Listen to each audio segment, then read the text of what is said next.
Hello বন্ধুরা, তোমরা কেমন আছো? আজকে দাদির কিচেনে দুর্দান্ত স্বাদের একটা চিকেন রেসিপি নিয়ে এসেছি। তোমরা দেখতে থাকো। আশা করবো রেসিপিটা তোমাদের কাছে খুব খুব ভালো লাগবে। একবার রান্না করে খেয়ে দেখবে কতটা টেস্টি, কতটা লোভনীয় রেসিপিটা ভালো লাগলে লাইক, শেয়ার, সাবস্ক্রাইব করে দেবে। এখন চলো রেসিপিটা কি করে করেছি তোমাদের দেখাচ্ছি। দেখো কতটা সুন্দর হয়েছে, যেমন সুন্দর হয়েছে দেখতে, খেতে দারুণ হবে। বন্ধুরা, আজকে এখানে আমি 500 গ্রাম চিকেন নিয়েছি। এই চিকেনটা দিয়ে আজকে তোমাদের একটা দারুণ রেসিপি করে দেখাচ্ছি, তোমরা দেখতে থাকো। প্রথমে আমি চিকেনটার মধ্যে কিছুটা নুন দিয়ে দিচ্ছি টক দই দিয়ে আমি ভালো করে এটা মেরিনেট করে নেব।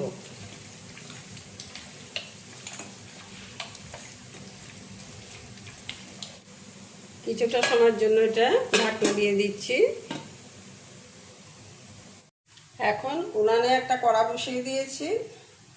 কড়াতে অল্প কিছুটা দুধ দিয়ে দিচ্ছি। দুধের মধ্যে পেঁয়াজগুলি দিয়ে দিচ্ছি। দেখতে থাকো, কত সুন্দর রেসিপি, একবার খেলে বারে বারে খাবে। দুধ আর পেঁয়াজটার সাথে এই চিনেবাদামটা আমি মিশিয়ে দিচ্ছি। এটা আমি সেদ্ধ করে নেব। তোমরা দেখতে থাকো। আশা করব রেসিপিটা তোমাদের কাছে খুবই ভালো লাগবে।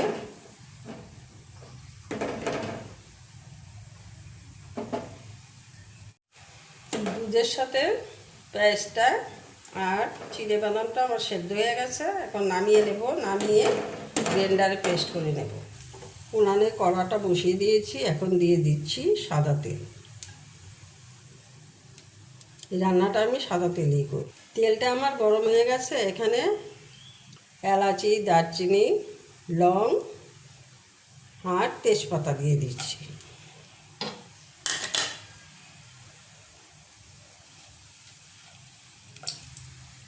দিয়ে দিচ্ছি সামান্য পরিমাণ ঘি। ঘিটা দিলে খেতে খুব ভালো হয়, তার জন্য অল্প করে ঘি দিয়ে দিচ্ছি। এখন দিয়ে দিচ্ছি পেঁয়াজ কুচি।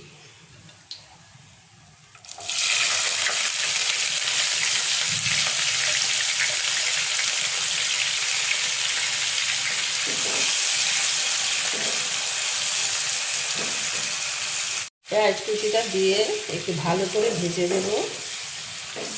এখন এটার মধ্যে দিয়ে দিচ্ছি রসুন বাটা, আদা বাটা।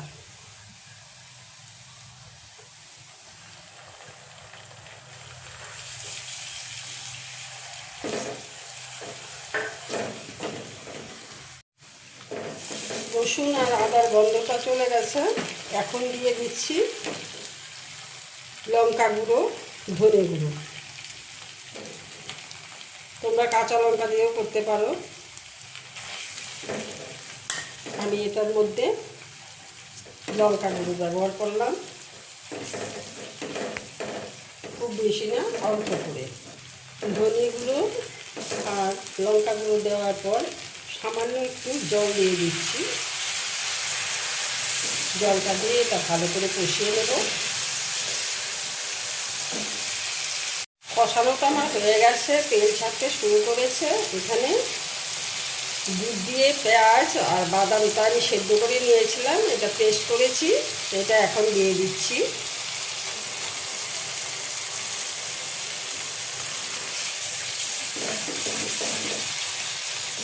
খুব ভালো করে কষিয়ে নেব। এটার মধ্যে আমি চিনেবাদাম অ্যাড করেছি, তার জন্য দেখো কি সুন্দর তেলটা ছেড়ে আসছে। এখন দিয়ে দেব মেরিনেট করা চিকেনটা। মেরিনেট করে রেখেছিলাম চিকেনটা, সেটা আমি দিয়ে দিচ্ছি।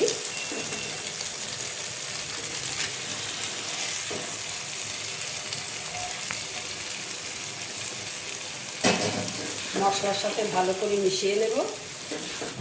মেরিনেট করা চিকেনটা দেওয়ার পর আমি মশলার সাথে খুব ভালো করে মিশিয়ে নিয়েছি। এখন আমি এটা ভালো করে কষিয়ে নেব। যেহেতু এটার মধ্যে বাদাম আছে, মেরিনেট করা চিকেনটা দেওয়ার পর এটা একটু ভালো করে নাড়াচাড়ার মধ্যে রাখতে হবে, না হয় নিচে লেগে যেতে পারে। তাই এটা শুধু এইভাবে নাড়াচাড়া করে কষিয়ে নিতে হবে।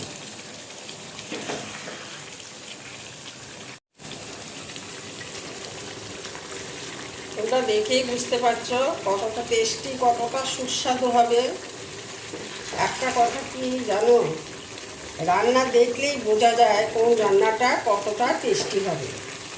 তাই বলছি তোমরা একবার রান্না করে খেয়ে দেখো। রেসিপিটা দেখতে যেমন সুন্দর হয়েছে, খেতে দারুণ, না খেলে বিশ্বাসই করতে পারবে না। দারুণ স্বাদের এই লোভনীয় রেসিপিটা একটিবার রান্না করে খেয়ে দেখো। গরম ভাতে পরিবেশন করো, পোলাও, রুটি, পরোটা সবার সাথে খেতে পারবে, এতটা টেস্টি হয়। যারা একবার খাবে তারা বারে বারে খেতে চাইবে। কষানোটা আমার হয়ে গেছে, তোমরা দেখতেই পাচ্ছ। এখন এখানে কিছুটা দুধ দিয়েছি, দুধটা আমি এটার মধ্যে দিয়ে দিচ্ছি। আমি এখানে জল ব্যবহার করব না, আজকে দুধ দিয়ে রান্না করব। তোমাদের কাছে আমি রিকোয়েস্ট করছি, দাদির কিচেনে এই রান্নাটা তোমরা একবার ফলো করে রান্না করে খেয়ে দেখো। সবাইকে শেয়ার করে দেবে, সবাই যাতে রান্নাটা করতে পারে।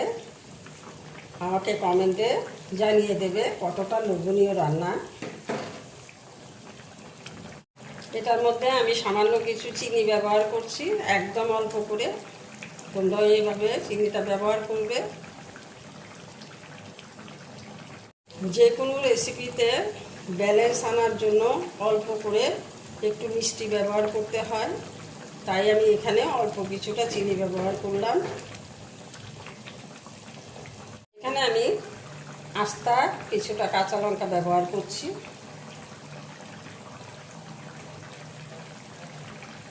দিয়ে দিচ্ছি অল্প কিছুটা চিনেবাদাম, টেস্টটা আরও ভালো হবে। আমি আজকে এখানে চিনেবাদাম দিয়ে করেছি এটা। তোমরা কাজু দিয়েও করতে পারো, কাঠবাদাম দিয়েও করতে পারো। চিনেবাদাম, কাঠবাদাম, কাজু বাদাম একই টেস্ট আনবে, টেস্টের কোনো পরিবর্তন হবে না। চিকেনটা আবার খুব সুন্দর সেদ্ধ হয়ে গেছে। মোটামুটি রেসিপিটা আমার হয়ে এসছে। কিছুটা এলাচ গুঁড়ো আমি দিয়ে দিচ্ছি। আমি এখানে দারচিনি দেব না, খানিকটা এলাচ গুঁড়ো দিয়েই আজকে রান্নাটা আমি করব, তাতে টেস্টটা খুব ভালো আসে। দারচিনিটা ব্যবহার করতে যাবে না, এলাচ গুঁড়োটা দিয়ে দেবে। না হয় এলাচ গুঁড়োর যে বিচিগুলি সেগুলো দিয়ে করতে পারো। তা আমি পুরোটাই গুঁড়ো করে নিয়েছি।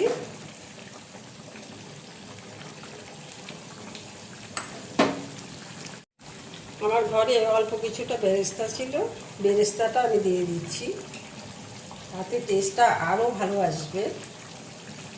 বলে না, যত দুধ তত মিঠে, এই চিকেনটার অর্থই সেটা।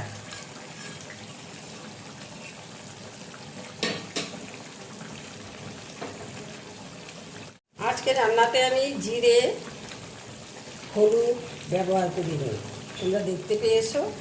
এটার মধ্যে জিরে আর হলুদটা ব্যবহার করবে না, আর বাদ বাকি আমি যেভাবে করেছি সেভাবেই করবে।